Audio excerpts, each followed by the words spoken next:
மிஞ்சி போய் என்ன பண்ணுவீங்க? சைலண்ட் ஆக்குவீங்களா? அந்த மாதிரி ஏதாவது ட்ரை பண்ணாதான் நான் வளரப்பெல்லாம் மாறுவேன். அது வரைக்கும் சும்மா தான் இருக்கும். அதுக்கப்புறம் தான் வேற ஏதாவது பண்ணுவேன். நான் மோசமான ஆள். நாங்க ரொம்ப கேவலமான ஆளு. மோசமானவங்கள முக்கியமானவர் அமர் பிரசாத் ரெட்டி.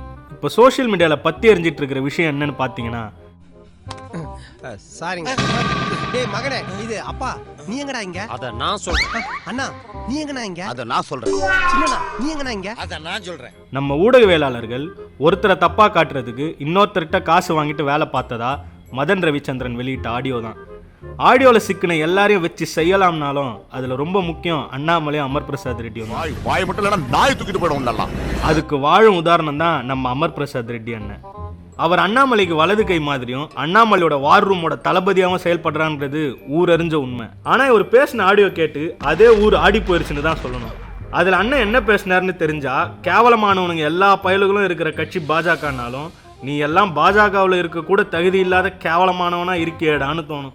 கட்சியில் அவர் அமைதியாக இருப்பாராம். அவர் யாராவது கட்சியில் சீண்டுனா போய் பெரியார் சிலையை உடைப்பாராம்.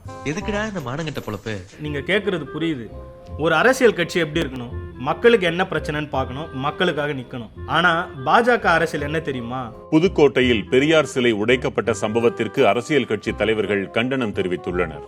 முக்கியமாக பெரியார் சிலையை உடைக்கணும். அதன் மூலமாக தமிழ்நாட்டில் பிரச்சனையை உருவாக்கணும். பாத்தியா அமர் பிரசாத் ரெட்டியோட கலவரம் பண்ணுற திறமையான கட்சிக்குள்ளே காட்டணும். கலவரம் மூலமாக வளர்ந்த கட்சியில் இருக்கிறவன் வேற எப்படி சிந்திப்பான்? இதுக்கடுத்து நம்ம ரொட்டி என்ன சொல்கிறாருன்னா, இதெல்லாம் அவங்க தலைவர் அண்ணாமலை சொல்லி கொடுத்துருக்காராம். என்ன பண்ணால் சர்ச்சையாகும், என்ன பண்ணி அரசியல் பண்ணணும்னு. இப்படி கேவலமாக பண்ணுறதுக்கு பேர் அரசியல். அதை பண்ணுறதுக்கு ஒரு கட்சி, அதுக்கு ஒரு தலைமை வேற. உங்களுக்கெல்லாம் அண்ணாமலை காரை விட்டு இறங்கினதும் அமர் பிரசாத் அவருக்காக 10 அடிக்கு 10 அடி ஒரு பேனர் வச்சாராம். வரிசையா கொடியெல்லாம் நட்டாராம். என்னங்க இப்படி பண்றீங்கன்னு அண்ணாமலையே மிரண்டு போயிட்டாராம்.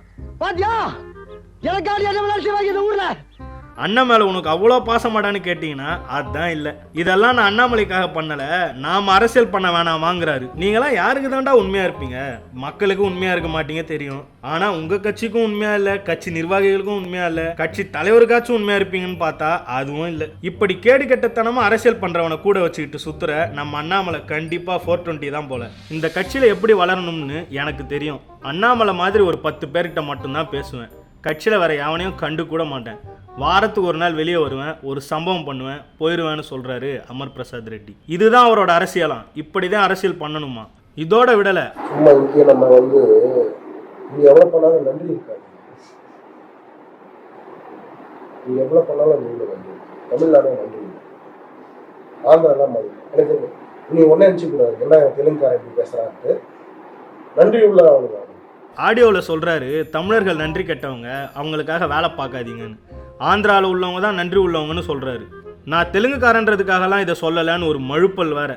தமிழ்நாட்டு மக்களையே மதிக்காமல் ஒருத்தன் ஒரு அரசியல் கட்சியில் பெரிய பொறுப்பில் இருக்கணும்னா அது பாஜகவில் தான் இருக்க முடியும்.